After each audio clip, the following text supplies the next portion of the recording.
ইছ্যুটো আছিলে যে মুখ্যমন্ত্ৰীৰ ঘৰত প্ৰাইভেট স্কুল খোলাটো উচিত নে অনুচিত।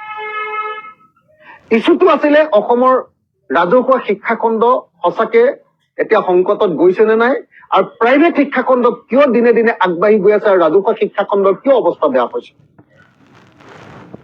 এই ইছ্যুটো তেখেতে ডাইভাৰ্ট কৰিব খুজিছে।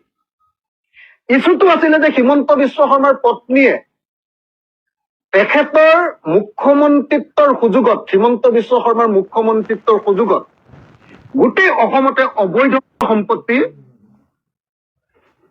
সম্পত্তি গোটাই আছে, আৰু যেতিয়াই তেখেতৰ পত্নীৰ কথাটো ওলাই তেতিয়া আনৰ পত্নীবিলাকৰ কথা কৈ, মিছা কথা কৈ তেখেতে ইছ্যুটো বেলেগ ফালে নিবৰ কাৰণে সদায় চেষ্টা কৰা দেখি।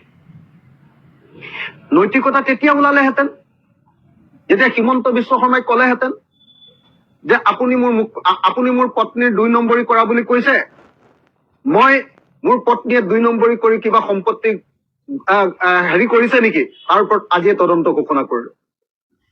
এইটোহে নৈতিকতা থকা মানুহৰ কথা।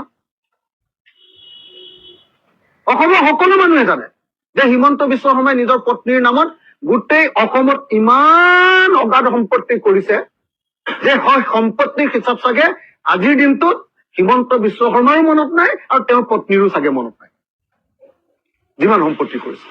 মইতো এতিয়ালৈকে সেই ইছ্যুজ বিলাকত সোমোৱাই নাই। যিদিনা সোমামতো সেইদিনাতো, এতিয়াতো তেওঁ পলাইছে, অখিল গগৈ পত্নীৰ হেৰিয়াৰ তদন্ত নকৰি বুলি পলাইছে। তুমি নিজে নিজৰ তদন্ত কৰি লোৱা বুলি ভয়তে পলাইহে গৈছে এতিয়া তদন্ত নকৰি। যিদিনা মই তেওঁৰ পত্নী আৰু তেওঁৰ পৰিয়ালৰ সম্পত্তিৰ প্ৰশ্ন লৈ যাম তেতিয়াতো তেওঁ গাঁত খান্দি সোমাই থাকিব লাগিব। অসমৰ মানুহৰ সন্মুখত মুখ উলিয়াব নোৱাৰিব। এতিয়ালৈকে যোৱাই নাই এইটোলে। সঁচা সঁচি কথা কবলৈ গলে কোনোবাই যদি কয় তেতিয়াহ'লে মই সঁচা সঁচি কথাটো কওঁ যে শিৱসাগৰৰ উন্নয়নত বাধা হ'ব বুলিয়ে মই আজিকালি অলপ ঢিলা ঢিলিকে কথা কৈ থাকো। এই সমষ্টিটোত মোক জিকাইছে, যদি মোক মুখ্যমন্ত্ৰীৰ লগত 24 ঘণ্টাই কাজিয়া কৰি থাকো একো কাম কৰি নিদিওঁ। সেইকাৰণে মই এতিয়া টানকে মোৰ লগত চব ডকুমেণ্ট আছে, ফাইল আছে, বনাই থৈ দিছো, ৰেডি হৈ আছো খালি।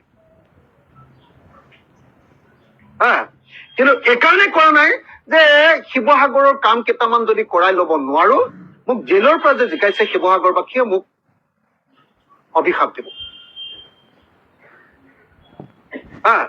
সেইকাৰণে মই কেতিয়াবা বৰ ঠাণ্ডাকে থাকো, কিন্তু মানুহটো উগ্ৰ, আপোনালোকে জানে, খং উঠে।